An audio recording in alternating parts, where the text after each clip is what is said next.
नमस्कार,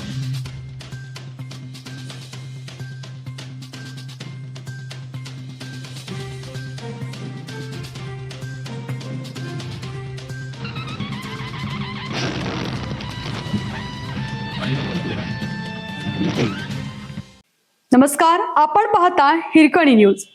हिरकणी न्यूज प्रत्येक क्षण ताज्या घडामोडी आणि महत्त्वाच्या प्रत्येक बातमीसाठी नेहमी तत्पर. आता नातेवाईकांना शेतजमीन हस्तांतरण निशुल्क. महसूल मंत्री बावनकुळेंचा ऐतिहासिक निर्णय. महसूल मंत्री चंद्रशेखर बावनकुळे यांनी महसूल खात्यात अनेक सकारात्मक बदल करून नागरिकांना दिलासा देण्याचा धडाका सुरू केला आहे. त्यांच्या निर्णयाचे सर्व स्तरातून स्वागत होत आहे.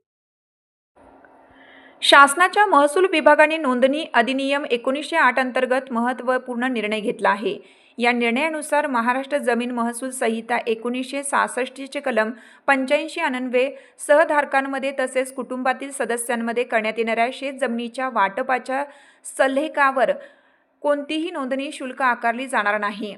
याबाबतची अधिसूचना जारी करण्यात आली आहे. या निर्णयामुळे शेतजमिनीच्या कौटुंबिक वाटपाची प्रक्रिया अधिक सुलभ, पारदर्शक आणि आर्थिकदृष्ट्या परवडणारी होणार असून शेतकरी कुटुंबातील आर्थिक भार कमी होण्यास मोठी मदत होणार आहे. यापूर्वी कुटुंबातील सदस्यांमध्ये करण्यात येणाऱ्या शेतजमिनीच्या वाटपाच्या सल्लेखांवर 200 रुपये शुल्क लागत होता. हा निर्णय 2016 मध्ये घेण्यात आला होता. आता 200 रुपये शुल्काचा निर्णय रद्द करण्यात आलाय. त्यामुळे गरीब शेतकऱ्यांना मोठा दिलासा मिळणार आहे.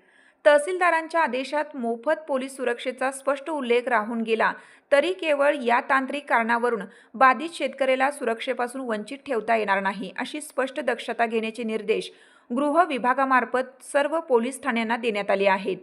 पुणे विभागीय आयुक्तांच्या समितीच्या शिफारसीनुसार महसूल व गृह विभागाने संयुक्त पुढाकार घेऊन हा अध्यादेश पारित करण्यात आला आहे.